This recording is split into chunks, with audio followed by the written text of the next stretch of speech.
So BioLayout, I'm not going to go through that. That's a very dull list. But it essentially, this tool has been in development for about over 10 years.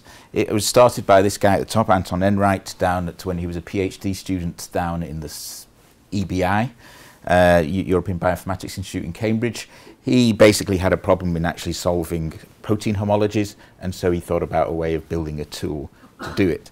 And so he basically almost given up on BioLayout when I sort of proposed the idea that we should use networks as a means to look at gene expression data.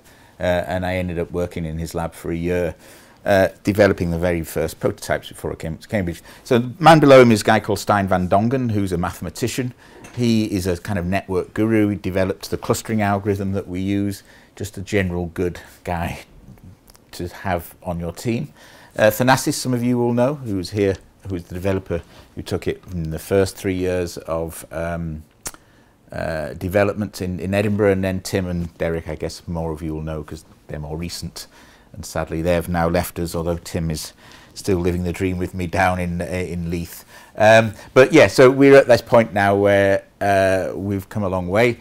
I'm not going to go through all the features, but I think it might be worth spending a minute or two on benefits, especially in this commercial environment which I'm living in at the moment. You've got to talk about benefits, not features. Okay, so I'm not going to tell you what it does or how it does it, but I think it might be worth saying why it's good. So it's certainly one tool that you can use for many different types of data. It is actually fairly agnostic to what kind of data you put in there. It doesn't have to come from biology. It can be any kind of data.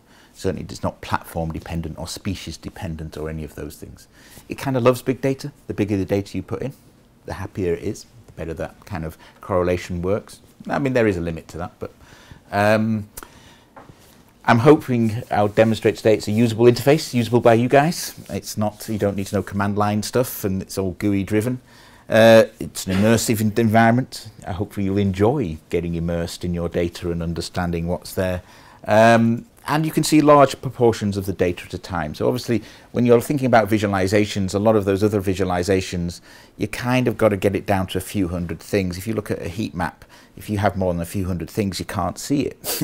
So actually, one of the nice things is you can actually look at tens of thousands of things. Very fast processing from data to analysis in seconds or minutes. We'll hopefully explore this. Integration of data, we can do that. And I think one of the most important things that I like about this tool is that when you approach a data set, you don't ask a question.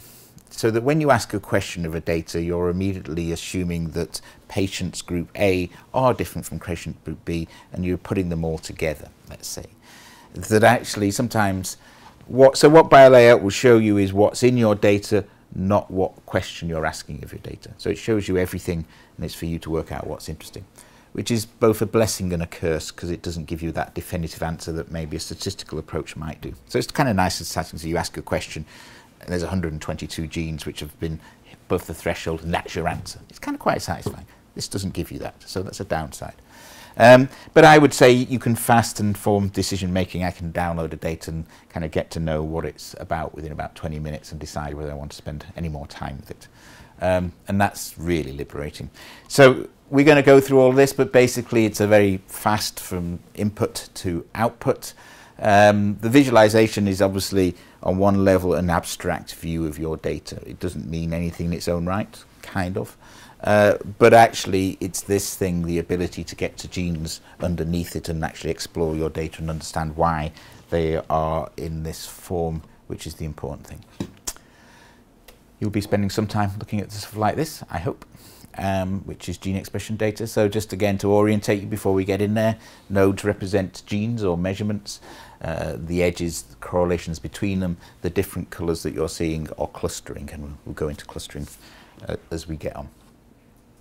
And it is, you know, essentially a validated technique in terms of you can get it published, which is obviously, you can do funky things, but they're not publishable. There's enough background of publications now to know that you can work with large data sets, you can get them published, and reviewers are happy to accept the methodology. Okay, so just want to spend a minute or two on some of the basics, because if you're not really experienced with data, then you might not think about this stuff. And if you don't think about this stuff, then any subsequent analysis is going to be kind of on shaky ground.